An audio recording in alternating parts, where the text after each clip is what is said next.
Boa noite, galera. Estamos de volta com mais um vídeo para o canal Senhor Gasparini. Antes de iniciar, peço que vocês sigam, se inscrevam no meu canal, dê o like, ativem os sininhos, comentem o máximo que puder aí, dê sua opinião, sua sugestão para os próximos vídeos, opinião dos times cariocas, né? O que vocês estão achando aí de Fluminense, Vasco, Botafogo e Flamengo? Isso me ajuda muito a seguir, continuar postando mais e mais vídeos. Bom, no vídeo de hoje vou fazer um resumo dos três grandes que jogaram essa semana, né? Fluminense, Botafogo e Flamengo. Vamos iniciar pelo Fluminense, que jogou na terça-feira pela Sul-Americana, fora de casa contra o Lanús. E já havia falado no vídeo anterior dessa suposta teimosia do Renato Gaúcho em escalar três volantes. Na estatística mostra que com um meia articulador, o Fluminense jogando com um meia articulador, obteve mais êxito, mais vitórias, comparando a três volantes. Então, assim, mais uma vez ele insistiu com três volantes. A parte defensiva o Fluminense estava muito bem, né? No início aí contra o Lanús, mas não tinha criatividade, não tinha, parecia que entrou para empatar. Essa é a verdade. O Renato Gaúcho escalou o time e montou para empatar lá fora de casa e trazer para decidir aqui no Maracanã. Mas foi castigado no fim, numa bobeira, no finalzinho já tomou um gol aí do Lanús, num contra-ataque. No finalzinho do jogo que o Renato resolveu expor o time, né? Se já começou com três volantes desde o início, termina com a bosta dos três volantes logo, entendeu? Não consigo entender o Renato. E essa outra teimosia dele em escalar Soteldo. Acho que Soteldo não tem uma vitória com o Fluminense, não arrumou nada até agora. A contratação absurda e muito dinheiro jogado fora até aqui, né? Porque o Soteldo não mostrou ainda para o que veio, né? Para o Fluminense. Vejo o Keno muito na frente do Soteldo, vejo até o garoto Riquelme, podia ter mais oportunidades, podia ter jogado esse jogo contra o Lanús. No ataque, mesma coisa. Everaldo, não sei por que essa insistência no Everaldo. O Cano também tá muito apagado. Trouxe o John Kennedy de volta para quê? Bota o moleque para jogar, deu uma chance aí para os moleques. E é isso. Voltando também a atuar desde o início. Coloca um meia articulador, um meia de criação, para assim a bola chegar bem lá na frente, para os pontas, para o centroavante. E é isso. Aí chega a coletiva, Renato Gaúcho sempre a mesma desculpa, fala que é o único time que está jogando três competições, é jogo a cada 3 dias, é o único time que chegou mais frente, mais à frente lá na Copa do Mundo de Clubes. É sempre o mesmo mimimi, mas a torcida já está cansada disso, já está cansada desse o mesmo assunto, toda coletiva pós-jogo é o mesmo assunto que o Renato fala, mesma desculpa. Podemos colocar aqui a nota do Renato Gaúcho na Copa do Mundo de Clubes, nota 9, mas no cenário nacional aqui, o tempo que ele está aqui, é nota 5,5 para 6. Estamos avançando aí nas fases da Copa do Brasil e na Sul-Americana, mas eu não estou vendo desempenho. O Fluminense não está mostrando o futebol que encantou todo mundo aí na Copa do Mundo de Clubes.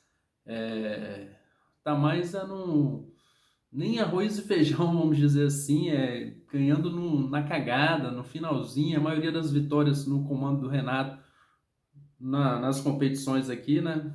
Tanto Sul-Americano, Copa do Brasil, Campeonato Brasileiro, foi gol no fim, foi sofrimento.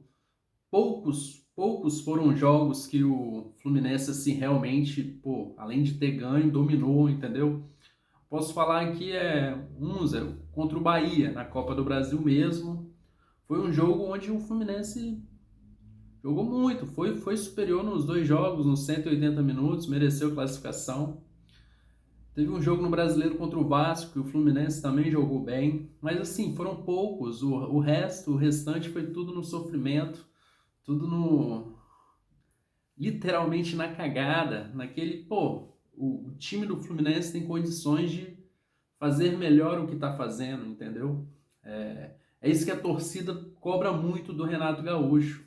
Não essa mesmice de três volantes, igual agora. Próximo jogo vai poupar o time. Mas dá para escalar um time melhor, reserva, do que ele vem escalando também, entendeu? E é isso. Vamos ver, a torcida espera sim a classificação diante do Lanús no Maracanã, mas tem que melhorar, Renato tem que parar de ser teimoso, tem que escalar os melhores, tem que colocar um meia de criação desde o início da partida, porque essa insistência com três volantes não está dando certo. Essa é a realidade. Bom, agora vamos pular para o Botafogo, né, que teve uma partida pelo Brasileirão, né, uma partida adiada contra o Mirassol, e aconteceu aí na quarta-feira, onde o Botafogo começou muito bem essa partida, e eu até comentei com alguns colegas que o Ancelotti escalou o time que devia ter escalado há muito tempo, o time certo, um time com 2 pontos, um meio articulador, um centroavante que é o melhor no momento, que é o Chris Ramos, muito melhor que o Arthur Cabral. O Arthur Cabral, não sei se ele está fora de forma. Então foi um time mais veloz, mais vertical, que surpreendeu aí no início da partida. Podia ter matado o jogo no primeiro tempo. O Botafogo foi muito superior do Mirassol nesse primeiro tempo. Mas aí no intervalo, na volta para o segundo tempo, o time apagou. Eu não sei se teve a ver com a substituição que o Ancelotinho fez, tirando o Danilo, que para mim é um dos melhores jogadores hoje aí com a camisa do Botafogo. Tudo bem, já estava com cartão amarelo, talvez poupando para a próxima partida, mas aí o time desandou. Não sei se é por isso, mas que o Danilo era muito importante, é. Mas o time apagou, o time não voltou para o segundo tempo. E sabemos que o Mirassol não tá de brincadeira nesse campeonato. Tudo bem, sabemos que ele só tem o foco do Campeonato Brasileiro. Mas não importa, é um time que veio da Série B agora, tem que aplaudir a campanha que vem fazendo o Mirassol. E o técnico viu assim que, pô, o que aconteceu com o meu time no primeiro tempo? Botou o time para frente, já mexeu, colocou um centroavante, foi lá, o cara que ele colocou fez o gol, rapidinho empatou contra o Botafogo e merecia virar, entendeu? Teve um lance de suspeita de pênalti aí, mas o VAR não marcou. Eu até me recordei de algumas viradas épicas que o Botafogo tomou naquele ano, que foi triste para a torcida botafoguense, né? Que perdeu o título nas últimas rodadas aí do Brasileirão, tomou virada do Palmeiras de 4-3, tomou virada do Grêmio de 4-3. Eu pensei que iria acontecer a mesma coisa contra o Mirassol. Então, assim, mesma coisa que eu falo pro Vasco no vídeo anterior. Agora, né, nessa partida do Botafogo, não sei, parece que falta uma confiança, o time um apagão assim, que não deu para entender esse segundo tempo do Botafogo. Então o Ancelotti já está com os dias contados, se continuar assim, a torcida já está pedindo a cabeça dele para ele sair fora do comando técnico do Botafogo, vem vacilando, vem pecando muito. Mas nessa partida contra o Mirassol, assim, escalou o time certo, fez muito bem no primeiro tempo o Botafogo, só que no segundo tempo não voltou e as mexidas dele no segundo tempo não surgiram efeito. Então ele vai ter muito trabalho aí, treinar para o próximo jogo aí no Brasileiro, que enfrenta o Atlético Mineiro. Vamos ver, né? Mais um jogo dentro de casa também, perante sua torcida. Vamos ver se ele consegue jogar o que jogou no primeiro tempo contra o Mirassol e manter isso nos 90 minutos, manter isso na volta para o segundo tempo, porque o Botafogo tem condições de melhorar isso aí, mudar o disco, né? E tem condições de vencer o Atlético Mineiro no Engenhão, sim. É só entrar ligado, ficar ligado os 90 minutos e não dar essa dormida que deu contra o Mirassol. Agora vamos falar do Flamengo, que jogou quinta-feira, né, contra o Estudiantes. Um início de jogo avassalador, né, do Flamengo, né? Torcida muito feliz e contente com o que viu assim, né, no início da partida. 30 segundos o matador Pedro fez o gol. Depois, logo no início também, uns 10 minutos por aí, o Varela fez o segundo gol.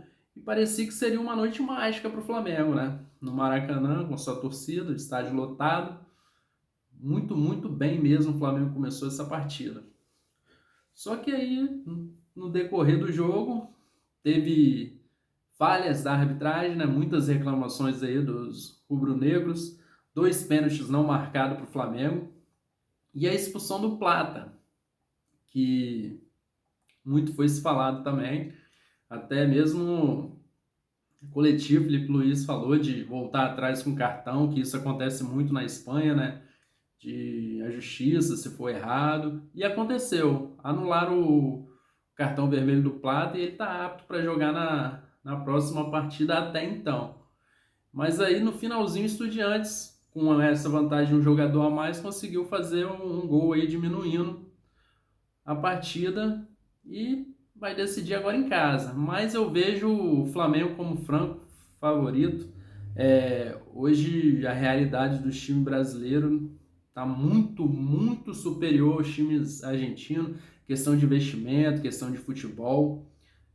Então, assim, vejo o Flamengo, o Palmeiras, até mesmo o Fluminense contra o Lanús. Se o Renato Gaúcho não fosse medroso, o Fluminense ganharia lá na Argentina do Lanús. Então, assim, tá muito gritante a discrepância, né, a diferença do time brasileiro contra os argentinos hoje. Podia ser assim com a seleção também, porque a seleção argentina tá muito mais assim do que a seleção brasileira. Mas os clubes, Palmeiras amassou o River aí também, né, na Libertadores, o Flamengo amassou o Estudiantes, podia ter feito muito mais.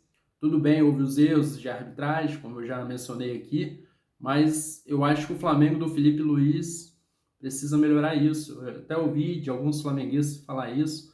Quando tiver oportunidade, mata o jogo logo, faz 2, faz 3, faz 4.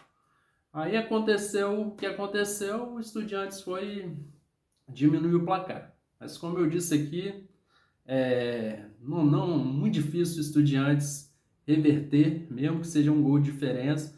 Mas a questão é o nível técnico. A diferença é muito, muito grande entre Flamengo e Estudiantes.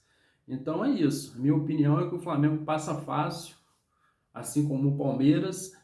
E tem uma confiança aí que o Fluminense também consiga reverter esse placar no jogo de volta no Maracanã. O negócio é o Renato não tem medo, escalar o time certo, que vai dar certo. E é isso. E o Vasco, semana vaga, vai ter a pedreira aí que vai pegar o Flamengo, por mais que ele poupe o time titular.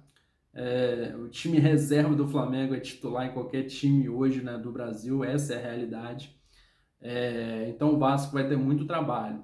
Mas vem numa crescente, como eu já mencionei no vídeo anterior, por uma falta de confiança, um deslize aí no final do jogo passado, empatou contra o Ceará, tomou um empate no fim, mas o Vasco vem melhorando, vem crescendo cada jogo, e vai ser um grande jogo, né? Um grande clássico aí para a galera acompanhar no domingo, Flamengo e Vasco. Bom, galera, é isso, espero que tenham gostado de mais um vídeo, e é isso, dê seu like, dê seu comentário aí, galera, não deixem de comentar, dê sua opinião, que vocês querem ouvir aí no próximo vídeo. E é isso. Tamo junto. Aquele abraço. Valeu.